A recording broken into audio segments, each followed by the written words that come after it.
শিক্ষা সংক্রান্ত গুরুত্বপূর্ণ আপডেট পেতে অবশ্যই চ্যানেলটিকে সাবস্ক্রাইব করুন। পাশে থাকা বেল আইকনটিতে অবশ্যই ক্লিক করুন। নমস্কার, আপনি দেখছেন শুভেন্দু একাডেমিক ইউটিউব চ্যানেল। খুবই গুরুত্বপূর্ণ একটা আপডেট। 1,30,000 শিক্ষকের নথি জমা।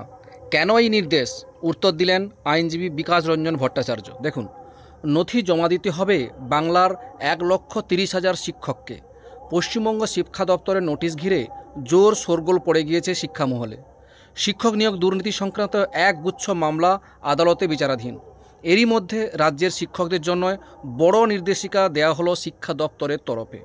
এই নিয়ে তীব্র প্রতিক্রিয়া জানালেন বাম নেতা তথা আইনজীবী বিকাশ ভট্টাচার্য। তিনি বলেন, এটা আসলে এক অবাস্তব কথা। আদালতের নির্দেশের মূল মর্মতাটা বুঝতে হবে তো। আদালত বলেছে তদন্ত করে যদি দেখা যায় দুর্নীতি হয়েছে, সেই নিরিখে তথ্য চাইবে। এখন এই ঢালাও তথ্য চাওয়া মানে হচ্ছে তদন্তের গতি প্রকৃতি নষ্ট করার চেষ্টা।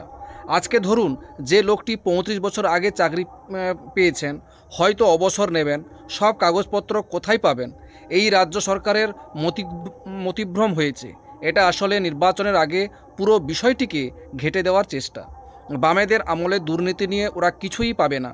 আসলে এই আমলের দুর্নীতিকে ওরা কিছুটা আড়াল করার চেষ্টা করছে, আর কিছুই নয়। তবে কি এই নির্দেশনামার মাধ্যমে বাম আমলে নিযুক্ত শিক্ষকদের টার্গেট করা হচ্ছে? এই উত্তরে বিকাশবাবু বলেন, এটা আসলে নির্বাচনের আগে পুরো বিষয়টিকে ঘেঁটে দেওয়ার চেষ্টা।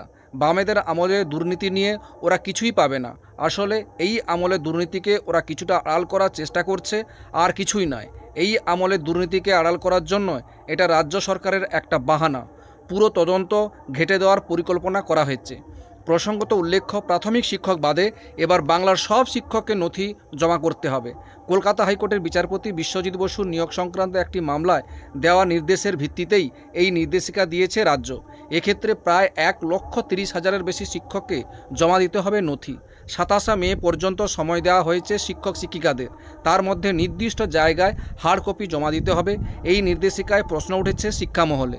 বিচারপতি বিশ্বজিৎ বসুর এক নির্দেশের পরিপ্রেক্ষিতেই নথি জমা করার নির্দেশ দিয়েছে শিক্ষা দপ্তর। এই ছিল একটা আপডেট, আমাদের সঙ্গে শেয়ার করলাম। দেখার জন্য অসংখ্য ধন্যবাদ।